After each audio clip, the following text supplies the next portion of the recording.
Bonsoir mes frères et sœurs en Christ, que Dieu vous bénisse.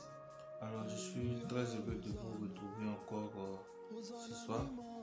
Alors aujourd'hui nous allons parler un peu du piano. On va faire un peu une certaine généralité sur le piano. Qui doit jouer au piano, qui ne doit pas jouer au piano. On va parler un peu de tout concernant le piano. Mais sachez qu'au fur et à mesure, on va faire plusieurs vidéos sur lesquelles on va détailler beaucoup de choses sur le piano. Sachez que lorsque vous commencez à jouer le piano, il y a plusieurs choses auxquelles vous êtes confrontés. Il y a certaines situations qui vous arrivent qui vont vous peut-être vous amener à vouloir abandonner l'instrument et tout ça. Alors ce que je vous demande d'abord, c'est de vous abonner à la page afin de profiter de toutes les vidéos qui viendront sur le piano. Je vous annonce aussi que il y a aussi des vidéos pour ceux qui veulent faire les études en Turquie qui sont disponibles aussi sur la page. Alors aujourd'hui nous n'allons pas parler de la Turquie, mais nous allons parler plutôt du piano. Alors qu'est-ce que le piano? Le piano c'est un instrument à cordes, c'est aussi un instrument à percussion parce que ce que nous jouons aujourd'hui dans les églises en Côte d'Ivoire précisément, ce sont des orgues. Et les pianos là, vous prenez les vrais pianos, ce sont de très grands claviers et tout ça. C'est ce que nous avons dans nos églises, ce sont des pianos numériques. Donc c'est les grands pianos, je parle des pianos classiques. Ces grands pianos là, il y a des marteaux qui tirent quand tu joues les notes, il y a des marteaux qui frappent les cordes. Donc c'est un peu comme un instrument à percussion. C'est un instrument à cordes si nous prenons dans le sens des pianos numériques. Donc c'est un peu ça la définition normale. La définition normale du piano. Et nous avons aussi, on va parler du physique sans parler du surnaturel. Alors, côté biblique, le piano c'est un instrument qui sert à adorer Dieu. Vous savez, le piano peut servir à beaucoup de choses. Tout le monde le sait, il ne peut pas avoir quelque chose sans qu'il y ait pianiste, il ne peut pas avoir quelque chose sans qu'il y ait présence d'un piano. Alors, le piano peut nous servir à adorer Dieu comme à adorer le diable. C'est possible. On peut prendre le piano pour adorer Dieu, pour adorer le diable. On peut prendre même le piano pour adorer même des féticheurs, même des hommes. Oui, on peut prendre le piano pour adorer des hommes.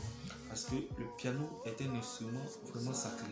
Et on va voir au fur et à mesure pourquoi le piano est un instrument sacré, quel est son rôle dans l'adoration et comment utiliser le piano pour réellement adorer Dieu.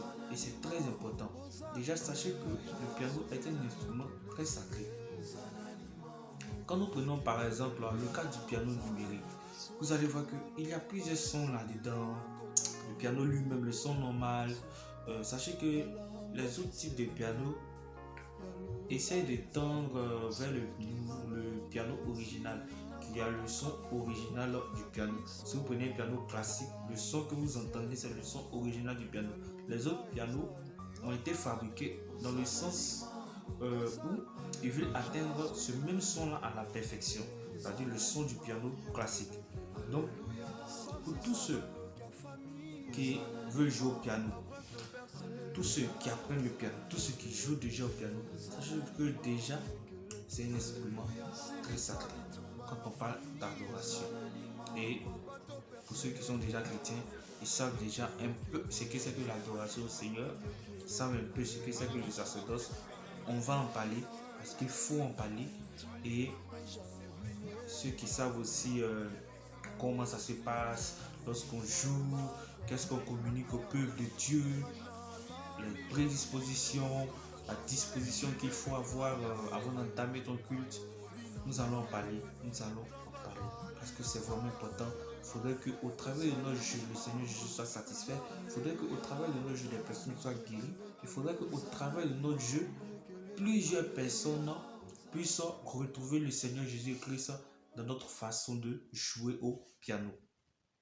Donc, le piano, c'est un instrument sacré qui nous sert à adorer Dieu.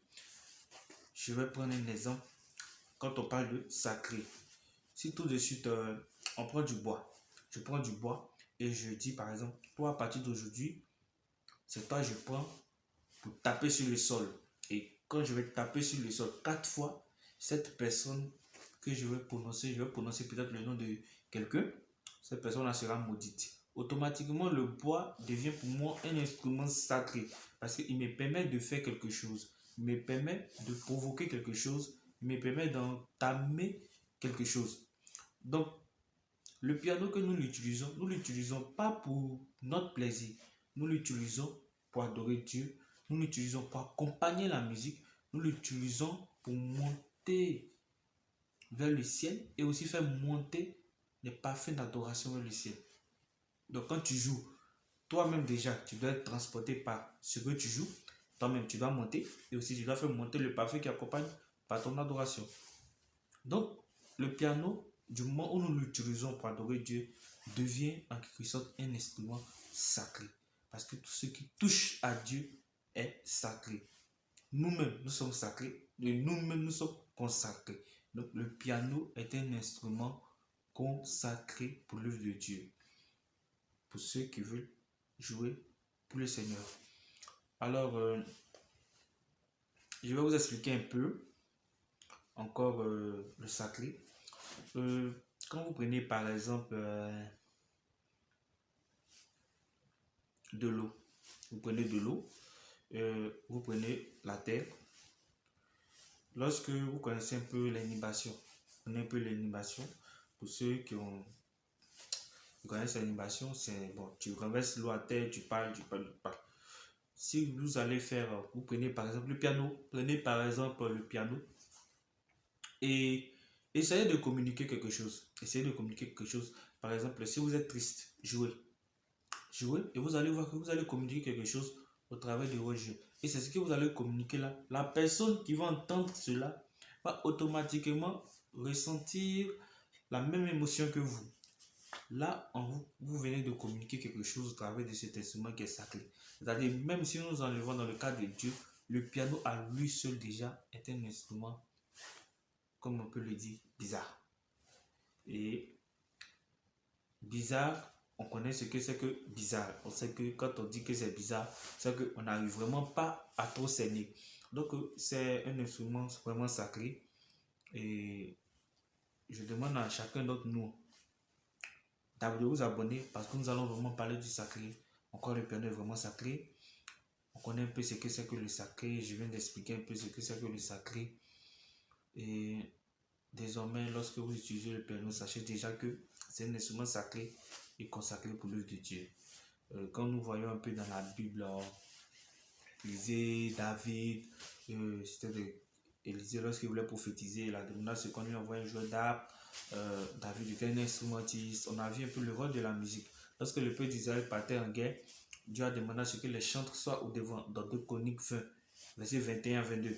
Donc, Dieu a demandé à ce que les chantres soient devant et que les soldats soient derrière. Ça veut dire que les chantres et les instrumentistes ont un rôle important à jouer dans le combat spirituel.